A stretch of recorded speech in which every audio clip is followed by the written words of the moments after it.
What up guys, how you guys doing? I'm Thales and we're back with another how to slice. In today's how to slice video, we're going to be checking out a awesome zodiac sign. So let's go to the video. So this is the Sagittarius model. As you can see, this is a really nice model, and in this video, we're going to be checking out the best print settings to print it.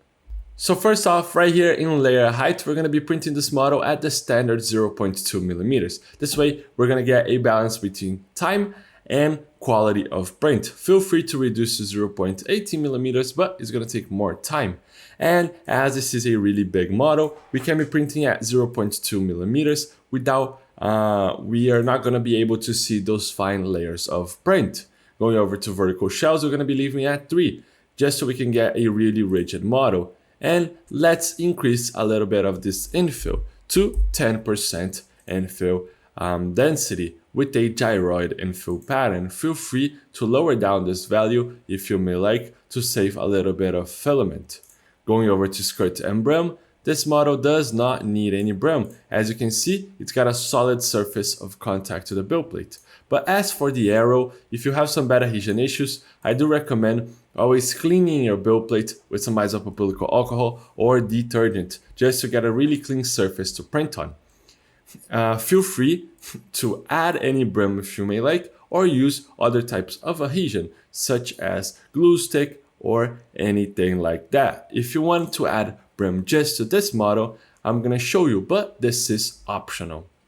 So let's say you want to add brim just on the arrow because it's got a low surface of contact to the build plate. So this is optional. This is just a tip.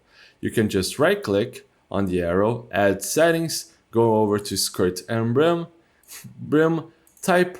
You can select all of them: brim type, brim separation, and brim width. So we're going to be selecting a 4 millimeter brim width with a outer brim only. This way, by adding outer brim only, we're going to get a brim just on the arrow. So as you can see, arrow is got a skirt and brim, and the model itself does not have. So this is a really nice tip.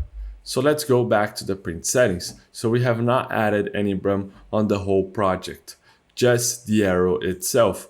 On support material, this model is optimized for printing, so we do not need any support material at all. Going over to speed, you can be printing this model at your standard print speed. If you're going, feel free to use any profile you may like. But if you're gonna change the speed, always to a lower value, never high, never increase the speed. It's better to print one time really slow with a good settings and a good quality print than trying to print really fast and it failing multiple times. So print really slowly. Right here on the first layer is set to a good value. This is so the first layer is the most important layer because all of the other layers are going to go on top of this one. So guarantee a really good first layer. Right here, this it's got a good surface of contact to the build plate, so you're not going to have too many issues with the bad adhesion. As for speed, feel free to change as you may like. You can be printing at your standard print speed. It's going to vary between printers. So now we are ready to slice. So as you can see, we have sliced and it looks quite nice. It added a custom brim just on the arrow. This is optional. You can be printing the arrow without any brim. This is just a way to help with the bad adhesion. Right here, all of the layers look quite nice. So they're being printed really nicely right here. There are some small parameters such that we have to be a little bit careful.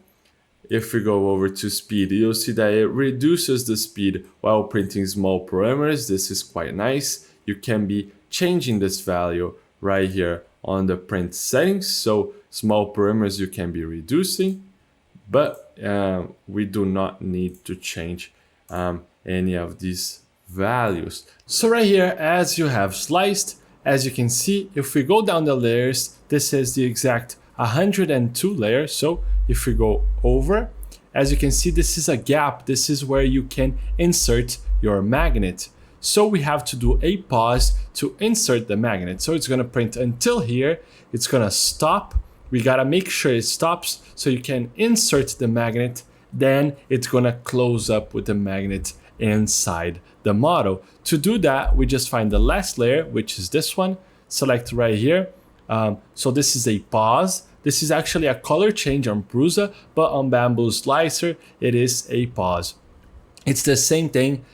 So you can just click right here and you gotta slice again. But as you can see, it's gonna change the color to our model. So this color change indicates where it's going to stop. So we can insert our magnet. So the model is ready to print. Make sure you check out stlflix.com for more models like this one, and I'll see you in another one. I hope you guys enjoy it. Those slicing videos are an initiative from STL Academy, which is the educational project from STL Flix. So if you guys want to learn more about 3D printing, you could check our description and look at STL Academy courses. And don't forget, see you guys at the next slicing.